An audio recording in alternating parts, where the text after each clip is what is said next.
Millennials have a lot more in common with Gen Z than they'd like to think, with both generations having little ambition to purchase a home or climb up the corporate ladder.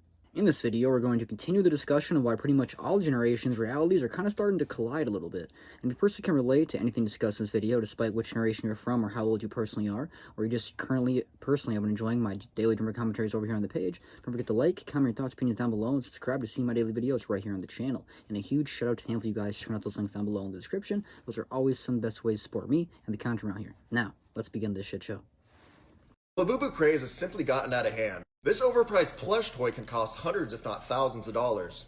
But as a millennial, I believe this simply draws on inspiration from past generations. First off is the Beanie Baby, which is the plush toy that was popular from the mid to late 90s, which the Labubu is oddly similar in size to. Who remembers the Furby? The face of the Labubu is strikingly similar to the Furby, another toy that was popular in the late 90s. But when it comes down to it, this is simply an overhyped craze that will die off soon. What are your guys' thoughts on the whole Labubu hype and craze? I think despite which generation you're from, once you hit your middle-age years, your older years, there's this weird generational escapism where this midlife crisis starts to sink in. You start to realize that the life, the reality that you once initially anticipated isn't so accessible for you. It's not really real. It's just a facade. It's fake. It's a dream. And dreams have died back in your 20s. So now that we're in our 30s or 40s, things have kind of been past that. And we're trying to think more, realistically, logically, or people can do that. Some people kind of grow up later, some people never grow up at all. But, I feel like Gen Z, Gen Alpha, these younger generations, they get labeled with being consumerists. They waste all their money. They spend because they don't see any ambition for the future. Why save for tomorrow? But I feel like every other generation had very similar aspects. Today's Labubus is just yesterday's Beanie Babies. And we're going to touch on the perspective of different generations surrounding this matter.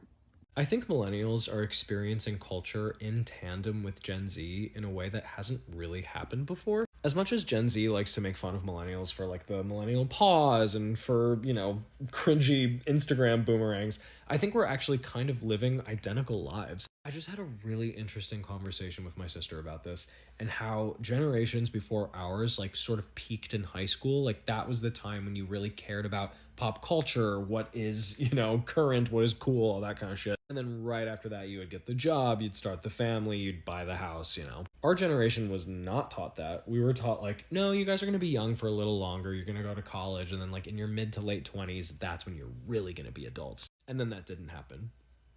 Instead of that happening, we got poverty wages and a housing market that just isn't even accessible, because we're also the first generation to be internet experts because we grew up with it.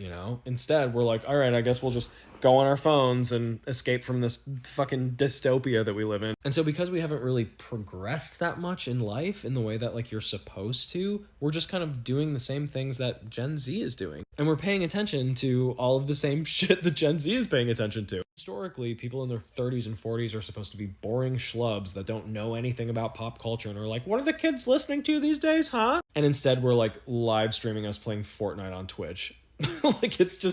It is a different world. I'm personally 25, but I'm the youngest in my, siblings range. I'm actually the last born. So a lot of my siblings are much older than me, and they are millennials. And they have a couple kids. They've settled down a little bit more. They have places that they're living, and they kind of have their lives more put together versus me, myself, and I, who was still in my mid-20s, trying to figure it all out. So when we talk about life, and now I'm kind of starting to creep up into the years that they've already experienced, they're very, there's this weird sense of, relatability that millennials share with Gen Z, that when millennials reach those years, boomers were kind of what did you expect? It was a different sort of, demeanor that boomers had, which, millennials are just they feel wholesome, that now there's another generation that can relate to them, versus boomers is well, you should already known this. What do you expect? What did you expect being an adult to be like?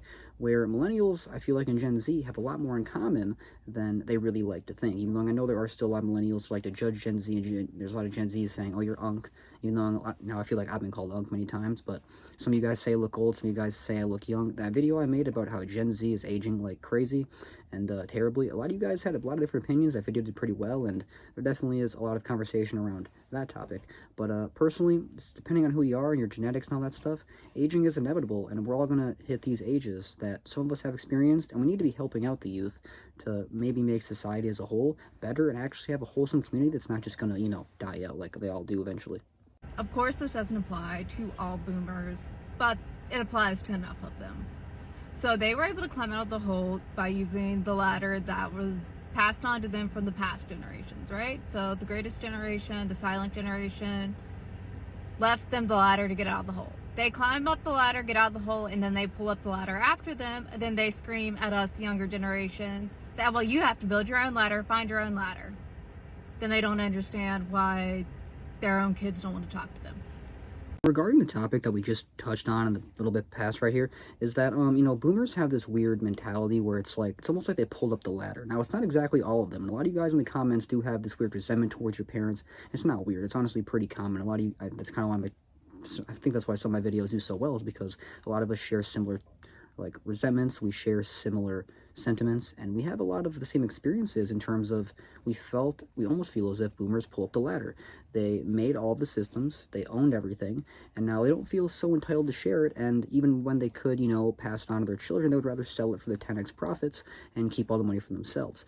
And then, before they die, they're going to blow it on the medical issues to hopefully let them be able to live for a couple years longer, instead of, you know, let their bloodstream and their bloodline, they're kind of like have some sort of like longevity, because who cares about that? But just like I've touched on in the past, is legacy even that big of a thing, at least in the modern day Western world? Because when was the last time you thought about your great-great-grandpa?